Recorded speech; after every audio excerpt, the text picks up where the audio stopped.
In court, the judge supports the white police officers until the black woman discloses that she is a U.S. lawyer. The heat of unsaid judgment surrounded Maya Jefferson like a thick mist as soon as she entered the courthouse. She had become used to sidelong stares and subtle slights, but nothing had prepared her for the outright animosity she experienced that day. Rumors and prejudice sent ripples of whispers over the gallery seats. Two uniformed officers sneered grimly confidently at the plaintiff's table. As he stood to speak, a tough judge who was known to support the police whenever possible cleared his throat. However, none anticipated the reality that lay beneath Maya's composed exterior. She was prepared. The whole room would be rocked by her lethal secret weapon. It started like any other day for Maya Jefferson. In her small Brooklyn apartment, close to the busy junction of Fulton and Nostrand, she woke up before dawn. She was lured into her habit by the soft hum of early morning traffic. Coffee, a mental-clearing brisk walk, and a train ride into the bustling legal sector of Manhattan. She checked her itinerary in her head as she put on navy pants and an iron blouse. That day, she had a long list of things to accomplish for the Department of Justice, including reading briefs and filing motions. She had a subtle thrill in spite of the mountain of duties. She cherished her work and the opportunity it provided to assist others, particularly those the system frequently ignores. When she chose to drive rather than ride the metro, she had no idea how drastically her day would change.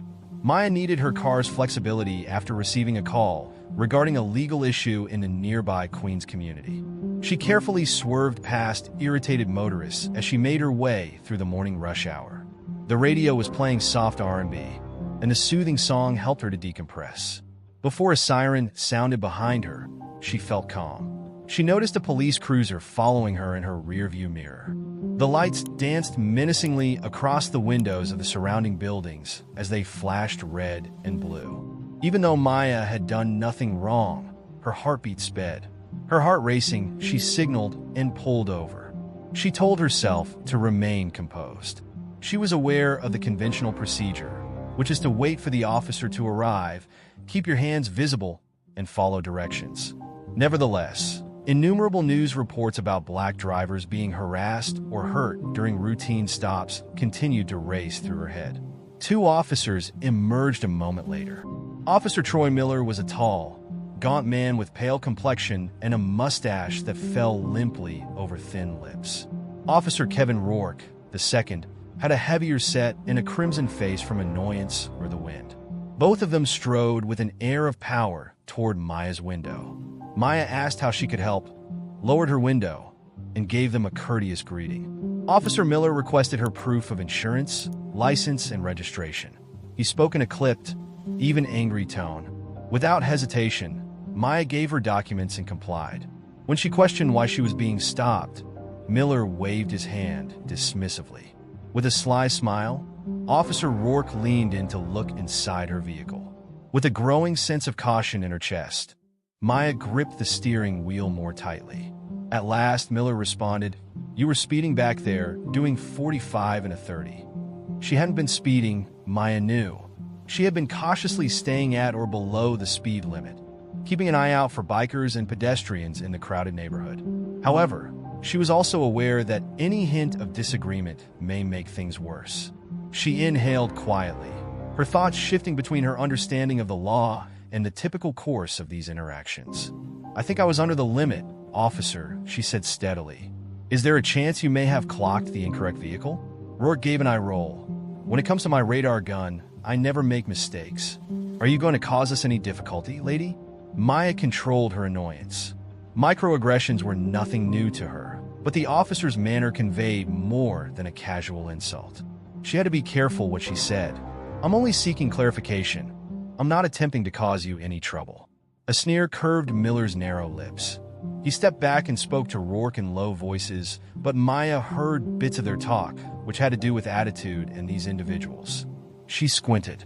She was aware of what was happening since she had heard enough coded language throughout her life. Anger flared inside of them. Officer Miller came back. He said, "Get out of the car. We must conduct a brief search." "Why search?" With her heart racing, Maya inquired.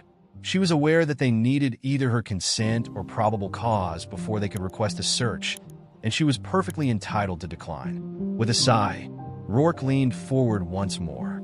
"Ma'am, are you resisting?" Maya shook her head, trying hard to keep her voice calm. "All I'm doing is claiming my right to know why I'm being searched." The stress rapidly increased. Miller pulled on the handle of the door. "Now get out of the vehicle." With a sharp exhale, Maya unlocked the door and stepped out gently, her hands showing. People started to slow down on the sidewalk because they were interested in what was happening. Maya observed the sidelong looks and the faint expressions of surprise or unease on the faces of onlookers.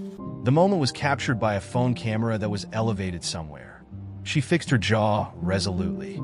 She would comply to a certain extent if they wanted to play this game.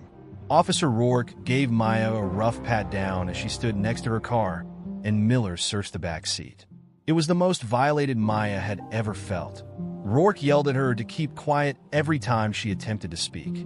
Though her fury simmered just below the surface, she obeyed. She wasn't a random bystander. She was a future United States lawyer who had dedicated her life to defending the rule of law. She knew the law and the line these officers were stepping over like a glove. Miller finally slammed the rear door. "This place is empty. For speeding and perhaps resisting an officer. Let's just write her up." Alarmed, Maya repeated, "Resisting?" "I gave my complete cooperation." Rourke grinned once again. "We'll wait to hear the report."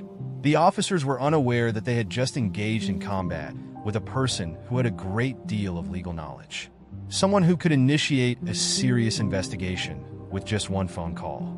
Maya, however, kept her cards close.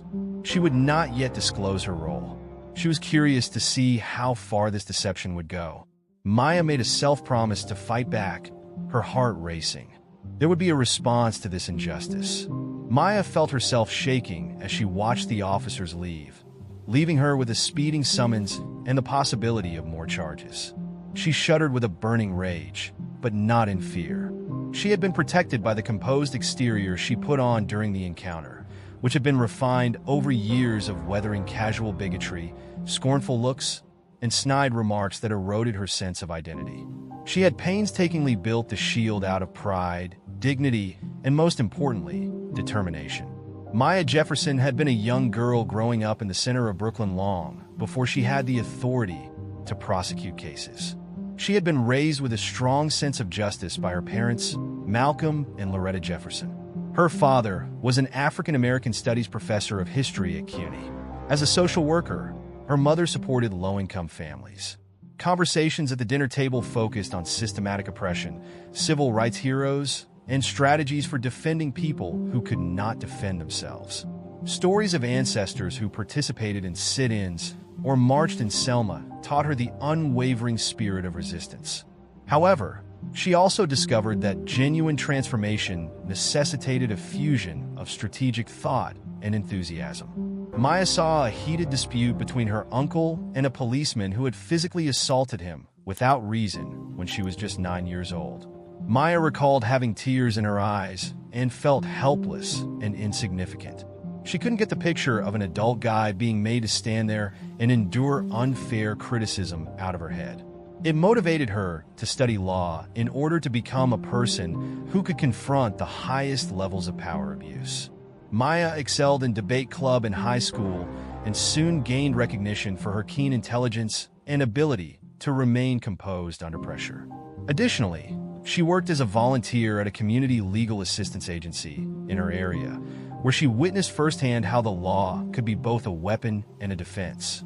Maya received mentoring from a lovely attorney named Sharon Fields, who taught her the fundamentals of legal research and the value of empathy. "Empathy, Maya? Empathy," Sharon would frequently say.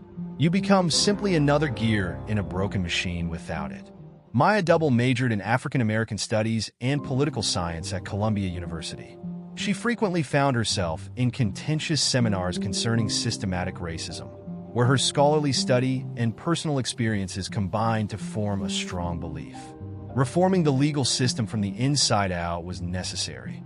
After graduating with honors, she continued her education at NYU School of Law and eventually secured a highly sought-after clerkship at the Eastern District of New York U.S. District Court. Her supervisors acknowledged her steadfast dedication to civil rights. It felt like fate when Maya went on to work in the Eastern District for the Department of Justice.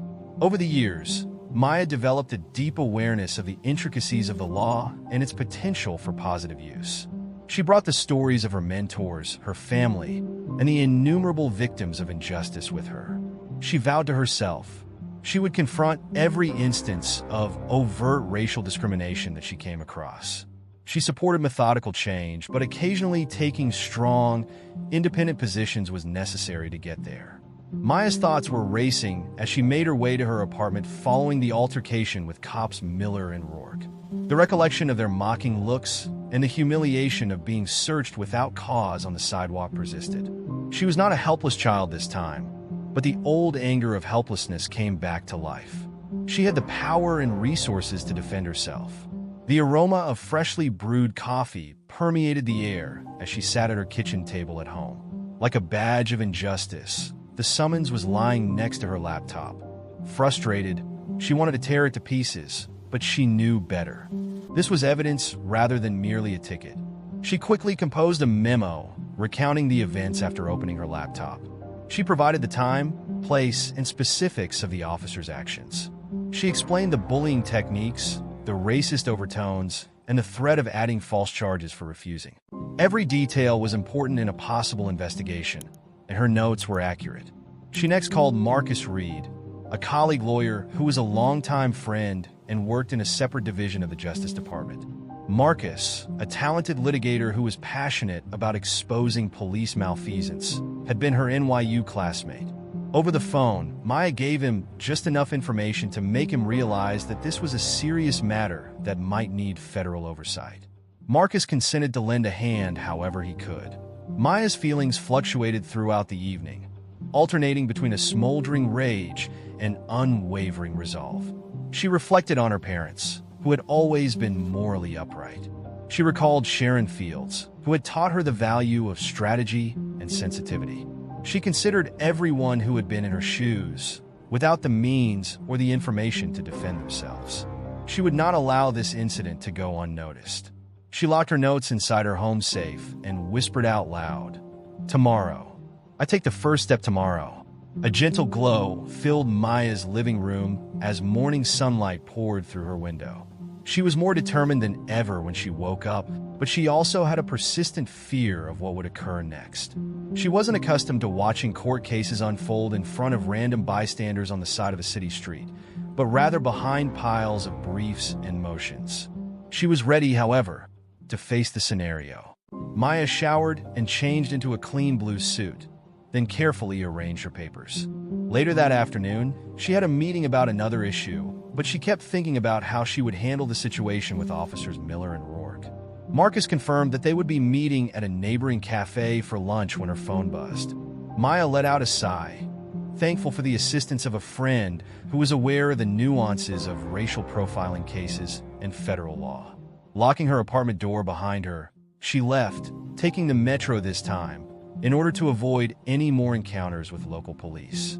Maya arrived at the Department of Justice building and smiled professionally as she went through security, but she was actually preparing herself. Tucked neatly under her arm, she carried the summons in an envelope. Meetings and phone calls took up her morning till lunchtime finally arrived. Marcus was waiting for her when she crept out to the busy cafe. He stood up to meet her, his expression worried. A tall man, Marcus had a pleasant smile, but it was suddenly muted as he gazed at Maya.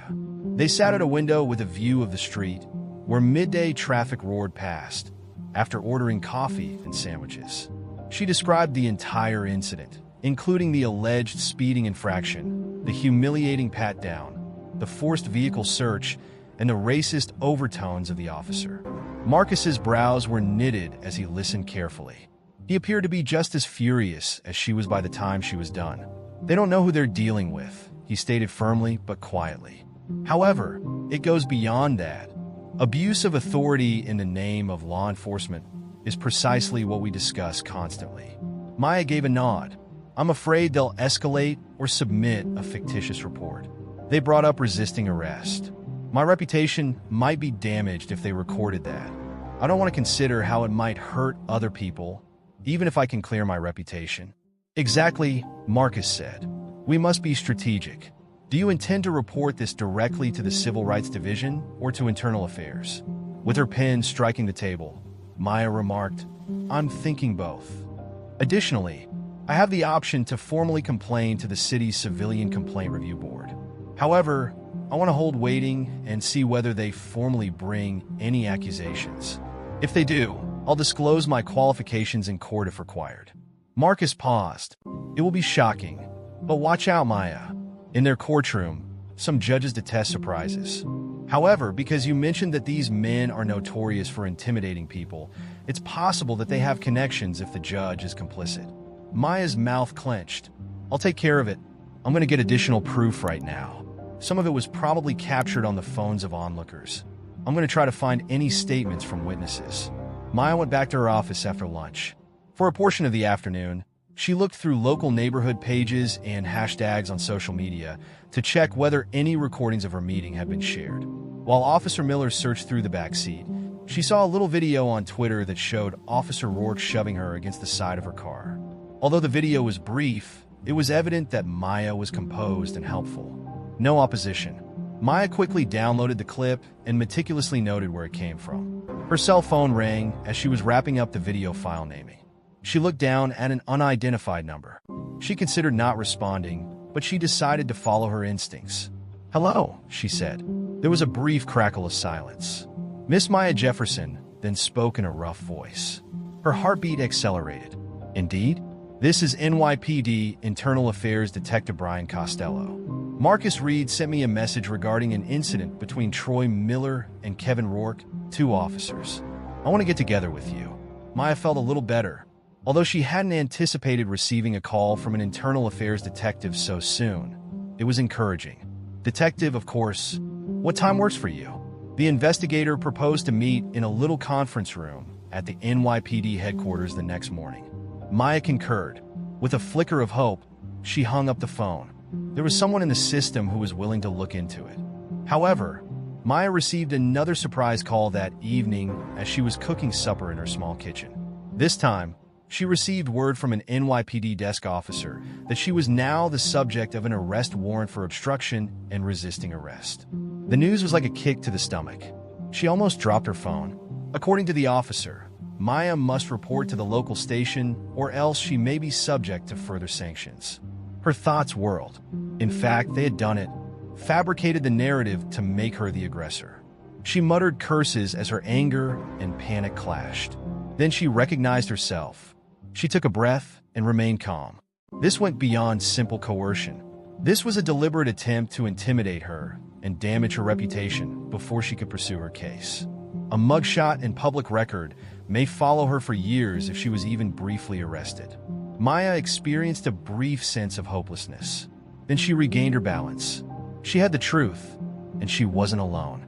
She grabbed her documents, her keys, and a charged phone and marched out the door, prepared to face the precinct with her legal knowledge. The only weapon that really mattered. By the time Maya reached Brooklyn's 78th precinct, it was late dark. The streetlights flickered as the chilly brick front of the building loomed. After parking, she took a moment to gather herself and review the legal checklist in her head. Her rapid breathing revealed the nervousness she had attempted to hide under her polished demeanor.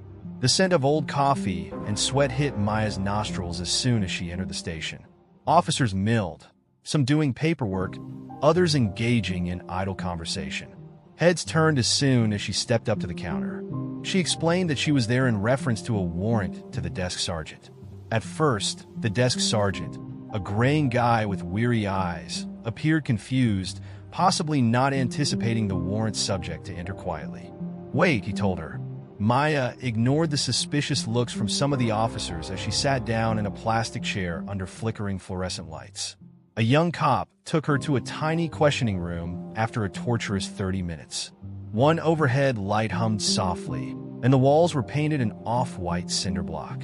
Her pulse thumping, she placed her papers on the table. Detective Brian Costello came in shortly after. He had a well-groomed beard and was tall and broad-shouldered. Maya had heard his voice on the phone. He nodded to her in a way that was a cross between professional deference and compassion. "Thank you for coming in, Miss Jefferson," he remarked. "Although I am aware that you have an outstanding arrest warrant, Marcus Reed told me that you may have information that might resolve this." Maya gave him the notes she had taken about the meeting, the brief Twitter video clip on a USB drive, and the ticket for speeding. He frowned as he glanced at them. Detective Costello leaned forward and rubbed his chin. "This is a severe matter. According to the report that Officers Miller and Rourke filed, you verbally threatened them, resisted, and attempted to escape." "That's a lie," Maya murmured, trying to maintain her composure. She gave the USB a tap. "A portion of the stop is shown in that clip. I didn't fight. They were the aggressors, if anything." Costello let out a breath. "I can see that there's more to this than first meets the eye, but I'm not the judge. We must process you for formality's sake, but I will do it in a discreet manner.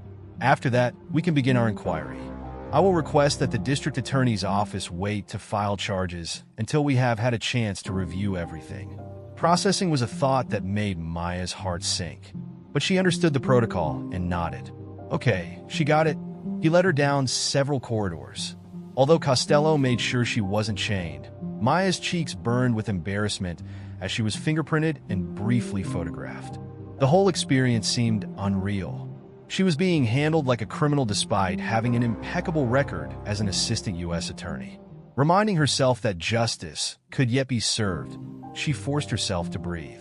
Costello gave her things back after what seemed like a lifetime. He led her away from prying eyes and into a more subdued office area.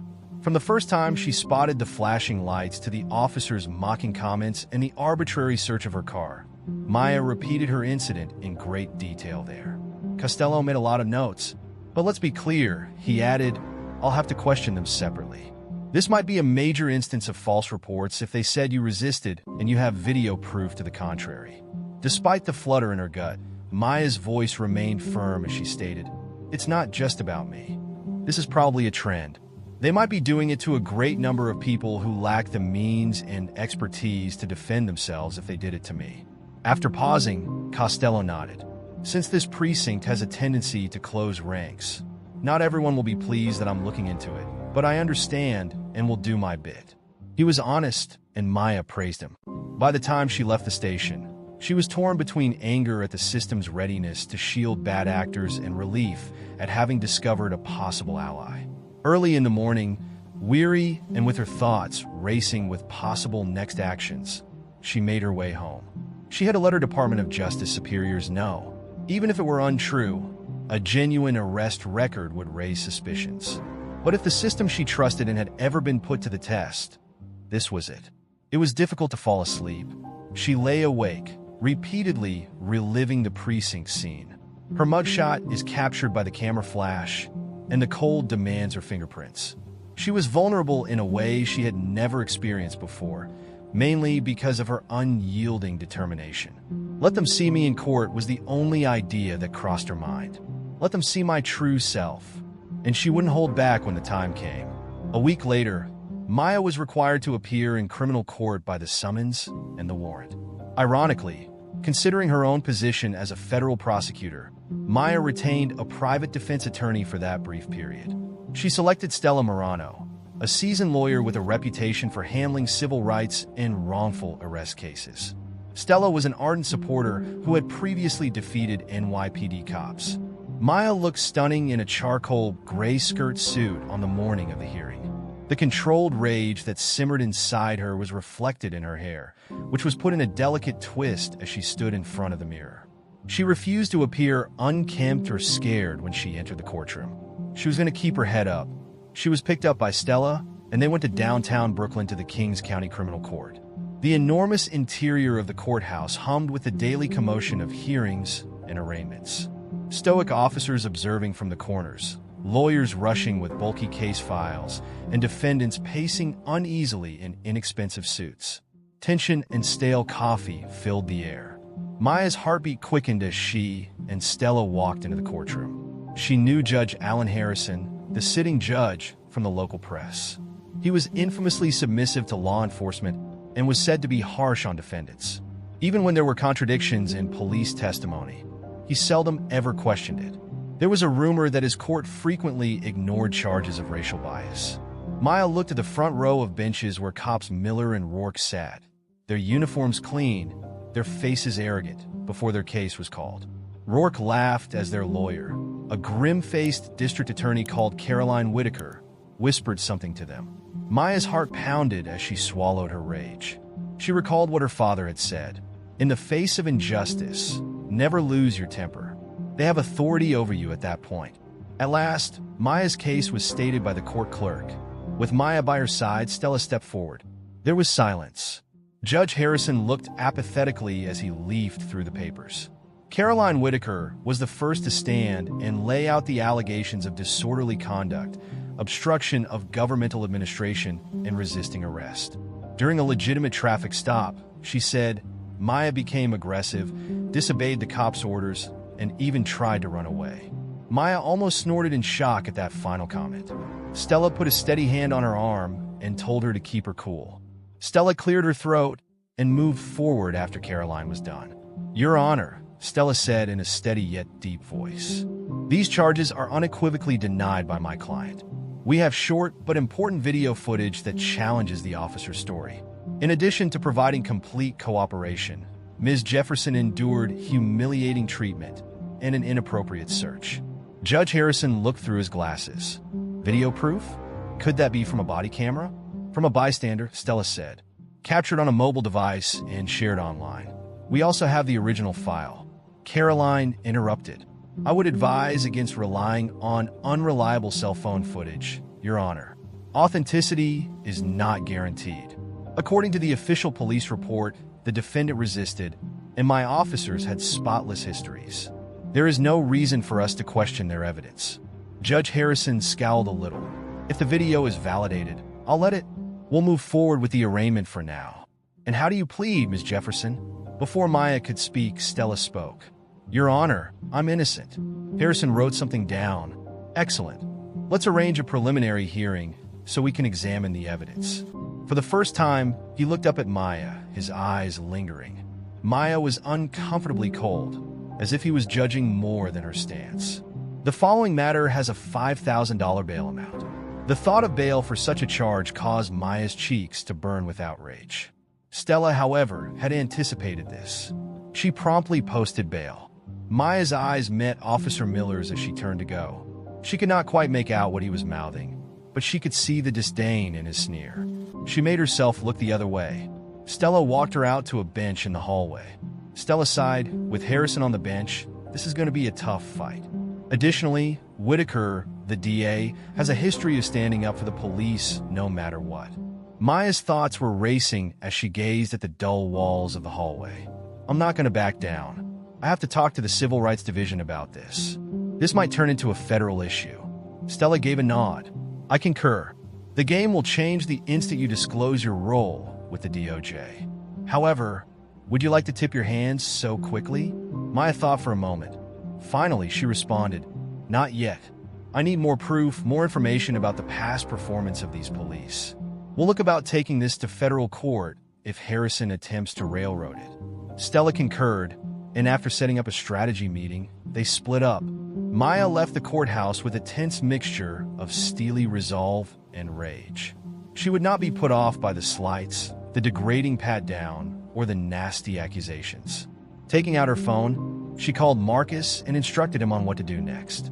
In order to establish the foundation for a possible inquiry of these cops, she also intended to speak with a contact at the Civil Rights Division. The breeze on Maya's face as she entered the busy street served as a reminder of her independence and willpower. She considered the number of people who might have been crushed by this system because they were ill-prepared. In her head, a quiet pledge reverberated. She wouldn't be damaged. She would confront this injustice. She would also tell them exactly who they were dealing with when the time was appropriate. Following the initial court appearance, Maya immediately set about obtaining additional proof. With Maya's special insider knowledge of prosecutors' methods, she and Stella developed a careful defense plan. Late into the night, in her spare time, she read case law, reviewed earlier accusations against officers Miller and Rourke, and examined the misbehavior charges against the local precinct. Samira Green, a staff lawyer at the New York Civil Liberties Union with expertise in police accountability, was introduced to Maya by Marcus. At a neighborhood diner, Maya discussed the specifics of her case over coffee. Samira gave Maya a wealth of information on the pasts of Miller and Rourke. At least 3 previous complaints had accused them for using excessive force, but none had led to official disciplinary action. All of the complaints had been rejected due to insufficient evidence. With a groan, Samira pushed the folders in Maya's direction.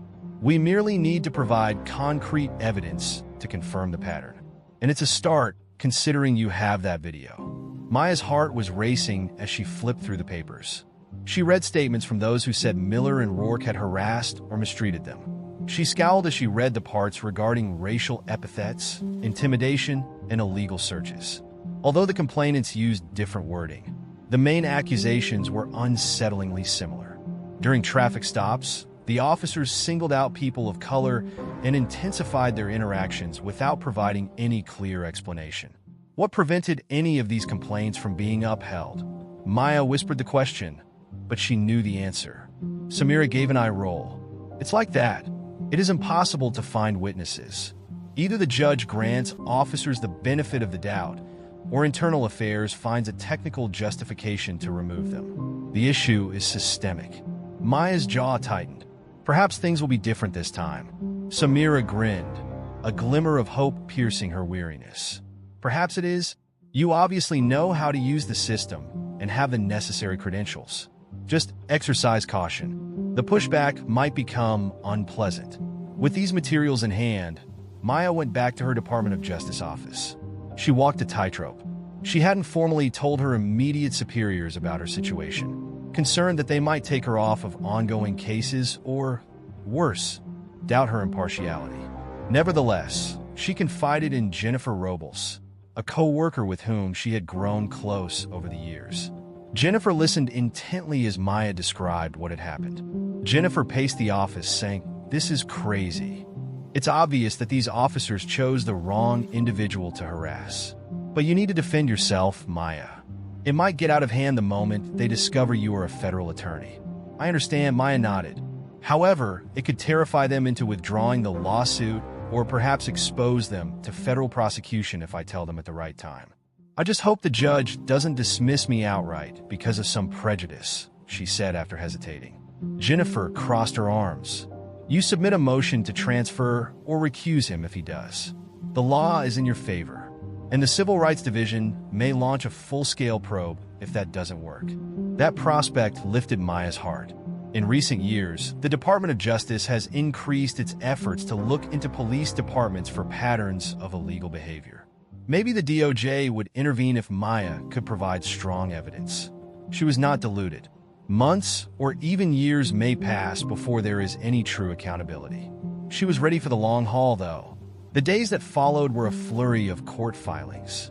Citing conflicting evidence in the police report and the cell phone footage, Stella filed a motion to have the charges dropped. Maya, in the meantime, discreetly made contact with the onlooker who had recorded the stop. At first, Keisha Brown, the woman, was hesitant to become engaged. However, Keisha consented to provide a sworn testimony once Maya clarified the stakes. In her declaration, she detailed the whole occurrence, stressing that Maya obeyed all of the officer's orders, never argued, and never physically resisted. Keisha described how she overheard the police making disparaging remarks about Maya being a loudmouth and acting above her position. The connotations were obvious, even though the video's words weren't explicitly racial. Reading it made Maya's stomach turn. She had sensed the same sort of vile bigotry in Miller and Rourke's scowls and derisive sneers. The day of the preliminary hearing finally came. Armed with video proof, a stack of the cops' prior complaints and sworn statements, Maya, Stella, and Marcus entered the courthouse. Anxious energy blazed through Maya's body. She could expose them at this point, or at the very least, raise questions in the judge's mind. But she was still plagued by a question. Would Judge Harrison genuinely give the evidence a fair consideration? She sat down at the table of defense.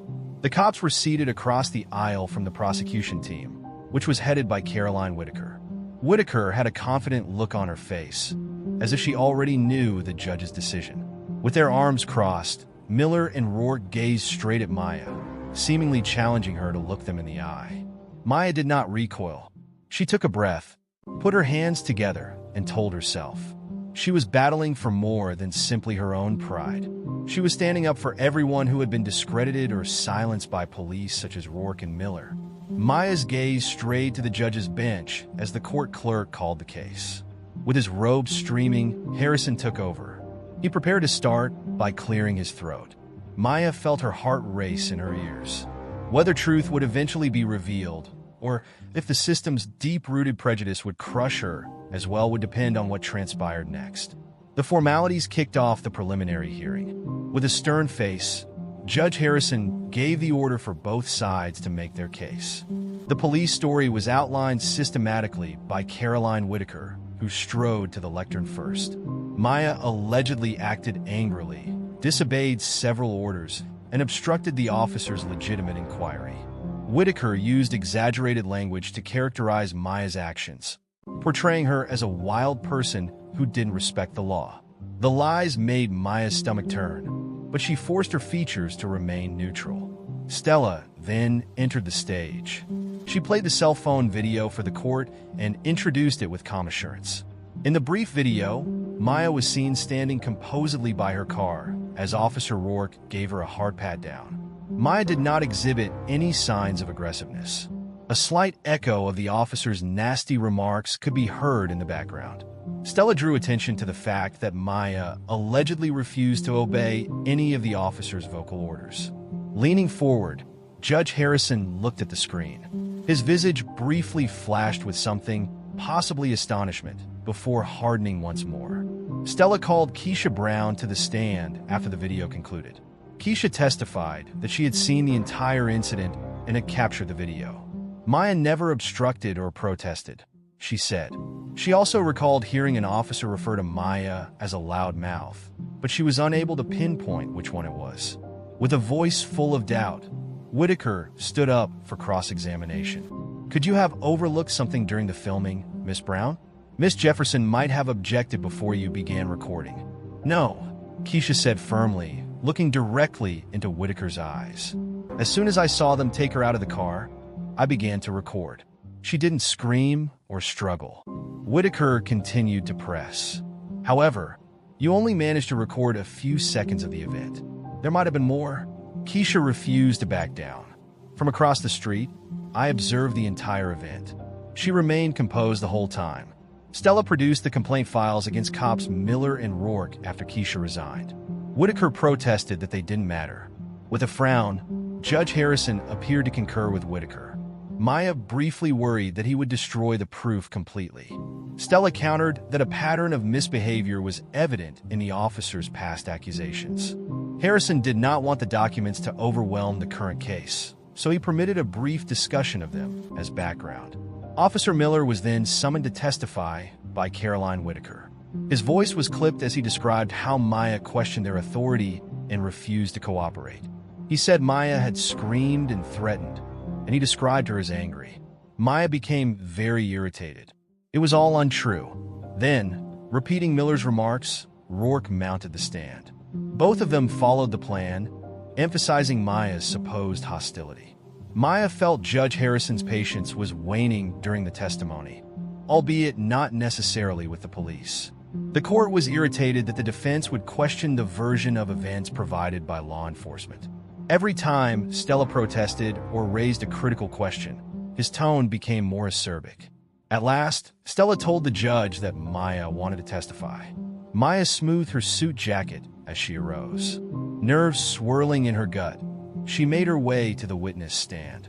She turned to face the judge, who looked at her with a tinge of disapproval, as if anticipating an impassioned appeal. However, Maya had no desire to create a show of feeling. Her purpose was to be honest. Maya calmly and precisely described the stop when Stella questioned her. She stated that she had just inquired about the purpose of the search and had never objected. She was led by Stella to describe how the officers intensified the conflict. The cross-examination followed. Caroline Whitaker stepped forward, her gaze icy. "Miss Jefferson," she said, "do you really doubt the officer's judgment in stopping you and searching you?" Maya gave a nod. "Yes, I did inquire as to the purpose of the search. It's not against the law. I never resisted following instructions." Whitaker's mouth twisted a little. "However, you did respond to them, right? You didn't keep quiet." Maya wanted to roll her eyes, but she fought the desire. "Counselor, asking questions is not a sign of resistance." Whitaker's tone became stern. "Could it not be that you were annoyed and antagonistic? The officers might have thought your tone was intimidating." Maya drew a deep breath. "As you can see from the video, I spoke in a composed manner the entire time. The film doesn't match the officer's interpretation." Maya experienced an adrenaline rush at that moment. It was her time. She looked across at the judge. "If I may, Your Honor, let me provide some more background on how I interpreted the law at the time of that stop." Judge Harrison's eyebrows went up. "What's the context?" Maya gave him a direct glance. "I work for the Department of Justice in the Eastern District of New York as an assistant U.S. attorney." The courtroom echoed with a whisper. Stella straightened up a little. Whitaker's eyes narrowed after briefly widening. Miller and Rourke looked at each other in shock. Judge Harrison's expression went cold. The air was heavy with tension for a time, as if the courtroom's walls had been shattered into silence. Maya went on in a steady voice. "In order to prevent any conflicts of interest or the impression of improper behavior, I did not disclose my position at the time of the halt. However, I have a thorough understanding of the constitutional requirements for search and seizure. I was aware that I was correct. I was afraid for my safety, but I obeyed anyhow. The police used derogatory language and were combative. That's the whole truth about this issue." The room was filled with whispered comments and gasps. The information was shocking. Judge Harrison blinked quickly as he tried to gather himself. Whitaker stumbled. "Well, Your Honor, she is not above the law because of her position." Harrison held up a hand, but she remained still. He glanced at the policeman, then at Maya. "Yes," he said thoughtfully, "it doesn't. However, it undoubtedly strengthens her comprehension of the circumstances." An electric wire buzzed through the courtroom. Maya sensed a change in the atmosphere, a clear change in the balance of power. The cynical judge and the prejudiced police officers had just learned that the woman they attempted to railroad wasn't just any old defendant. She has experience navigating the federal system. And everything changed because of that one fact.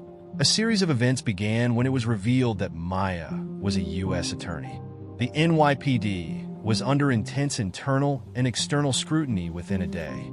Once cautious, Detective Brian Costello suddenly found himself with the motivation and political exposure to investigate Miller and Rourke's actions in greater detail. After learning of the circumstances, Maya's own bosses at the Department of Justice called a special conference to decide if the DOJ ought to open a formal civil rights inquiry. Maya saw a dramatic shift in the mood of the courtroom in the days after the preliminary hearing. Judge Harrison's tone, which had been distant and even contemptuous, became noticeably more level.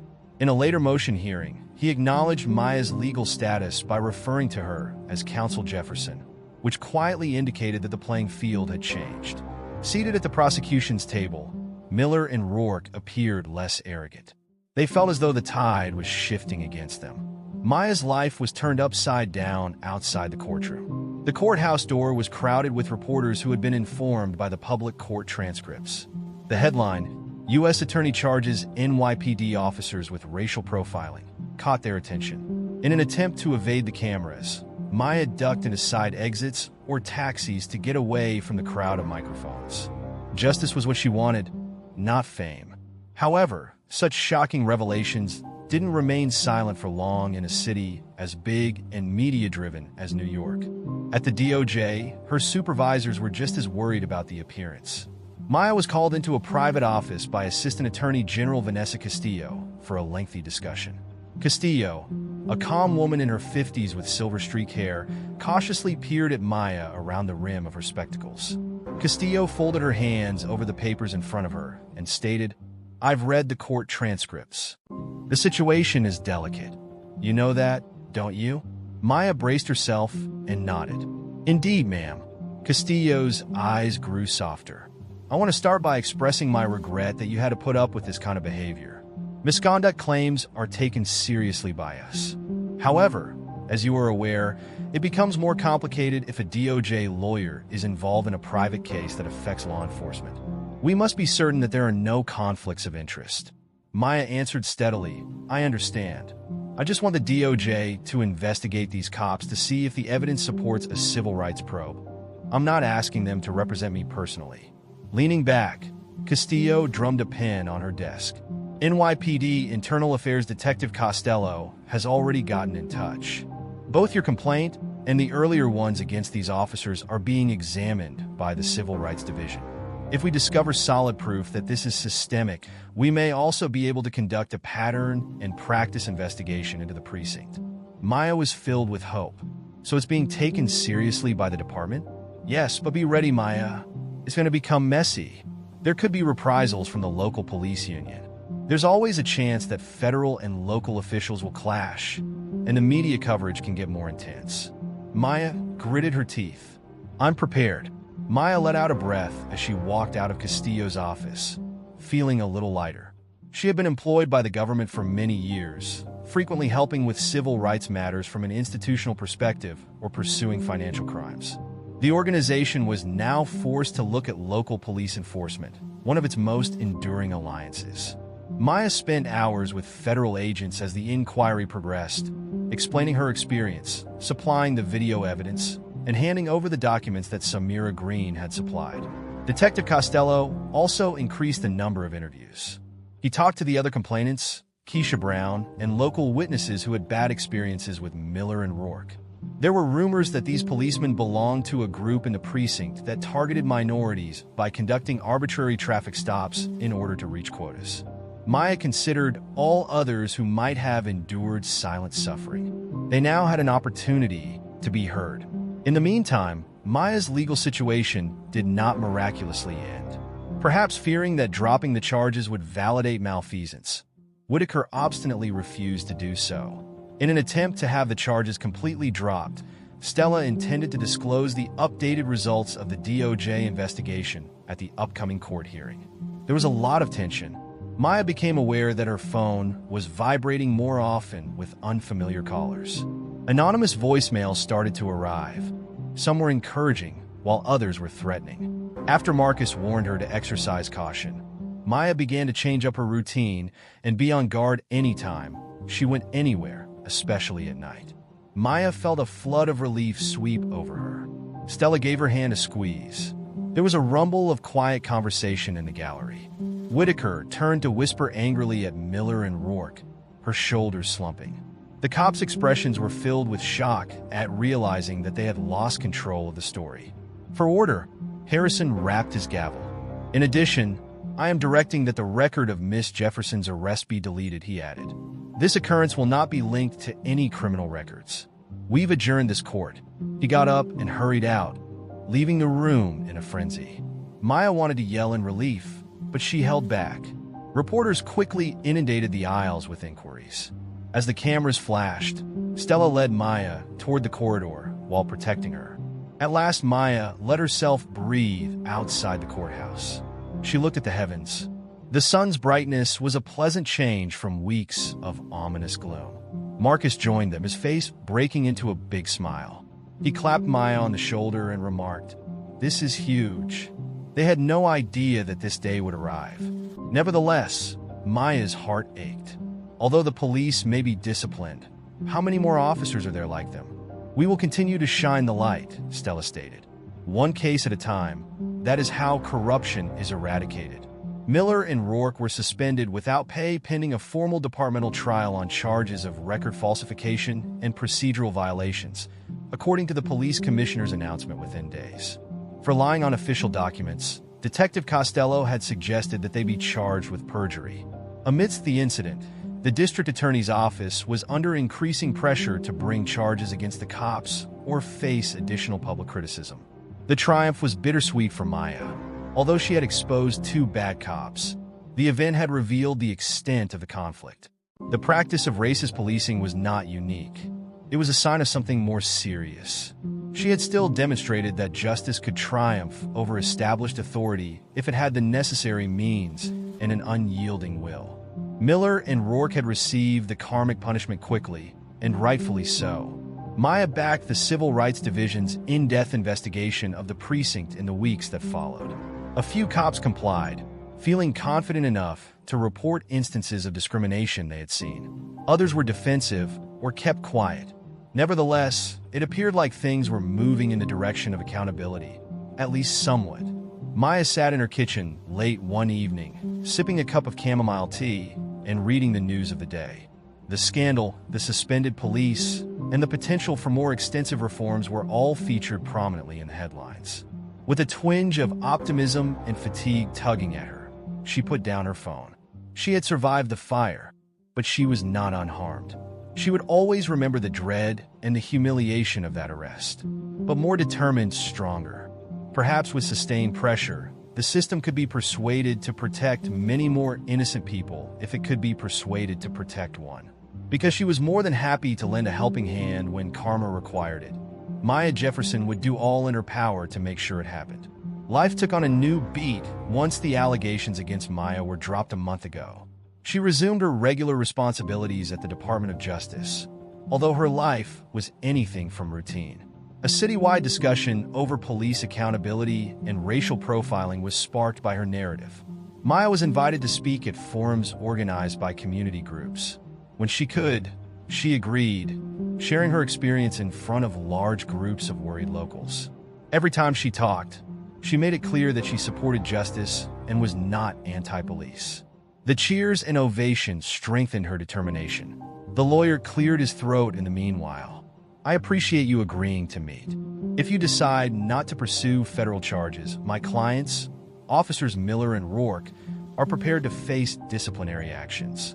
They assert that they never meant for things to go out of hand the way it did." There was a coil of chilly rage inside Maya. So they're sorry now? Now that there are actual repercussions for them? She gave a head shake. Accountability doesn't operate like that. Furthermore, the DOJ's choices on federal charges are not under my control. Based on the evidence, the department will make a decision. The lawyer was devastated by her rejection. He begged for a little indulgence, but Maya gave him none. She emphasized how widespread the abuse was and how several accusations had been ignored or brushed under the rug before her case brought the truth to light. Before they fabricated reports and attempted to destroy her life. A sincere apology might have been made at any moment. It was too late to haggle for a speedy getaway now. The departmental trial ended a week later. The decision was rendered quickly. The NYPD dismissed both cops. The district attorney should bring criminal charges for perjury and official document fabrication, according to the internal panel's recommendation. Debate erupted around the city. The ruling was praised by some as fair. It was a witch hunt against the cops, according to some. However, Maya was aware that this was only the start. Sustained attention would be necessary for true justice. Following the verdict, Maya spoke to a group of reporters while standing on the steps of City Hall. As she talked, cameras panned in. Personal retaliation was never the goal here. The goal is to guarantee that everyone is treated equally under the law, irrespective of their race or status. Although I respect the numerous outstanding cops that work in our community, we cannot put up with power abuse. To ensure the protection of all residents and the integrity of law enforcement, we must hold bad actors accountable. Local news networks and later national media sources carried her statements. On social media, conversations about racism, policing, and the need for reform erupted. Talk shows and op-eds used Maya's case as a rallying cry. New legislation to bolster oversight committees was alluded to by lawmakers. Fearless, emboldened residents complained, thinking their voices may finally be heard. Maya continued to work at the DOJ during the day, discreetly managing her caseload. She never showed off her newfound celebrity. Instead, she focused her efforts on community engagement and advocated for changes to the laws at all levels of the legal system. She worked with civil rights organizations, creating connections outside of New York. One peaceful evening, Maya reflected on her voyage and recalled that tragic morning when she was stopped. Just a regular person who was driving and happened to be black. She recalled the sensation of violation, the rage, and the dread. However, she also remembered the glimmer of resolution, the will to stand up for what was right. Despite the scars, she came out stronger after being put to the test. Her narrative was woven within a broader fabric of reform and resistance. A reminder that sometimes a single wrong that cannot be disregarded leads to the most significant change. Maya secretly hoped her battle would inspire others because of its relevance. That in the midst of hardship, people would recall her narrative and understand that, when used by individuals who would not keep quiet, the law may be a potent tool for good. Thus concludes the remarkable journey of Maya Jefferson, the modest black lady who stood up to injustice and became a symbol of hope. She fought to demonstrate that no one should be silenced by the very system that is supposed to protect them, regardless of their race, status, or station in life. Her struggle was never about conceit or retaliation. Maya's tale reverberates throughout communities and courtrooms as she continues her work at the Department of Justice, serving as a reminder that even the most impregnable barriers of prejudice and bigotry may be broken by the truth and perseverance. Don't stop here if Maya's tale gave you strength and motivation. Make sure to subscribe for more stories that reveal hidden realities like this video, and share it with people who need hope. One voice, one narrative, one step at a time, we can work together to bring about genuine change. Introducing Maya Jefferson, a smart, confident black woman who appeared to be a simple target for two racist police officers. They initially believed she was just another defenseless motorist they might intimidate and frame. They were unaware, however, that beneath Maya's composed exterior was a fierce determination and a startling secret. She was an American lawyer. In this tale, Maya confronted dishonest officers and a cynical judge in an attempt to turn the tables on a dysfunctional system. Get ready for heart-wrenching disclosures, legal battles, and a victory that would reverberate throughout the country. Hold on tight, justice is on the way. Disclaimer. This channel stands against all forms of intolerance, discrimination, racism, and violations of human rights. The stories shared here are original creations, developed to encourage reflection, understanding, and constructive dialogue. All content is produced with a commitment to respecting diversity and honoring human dignity.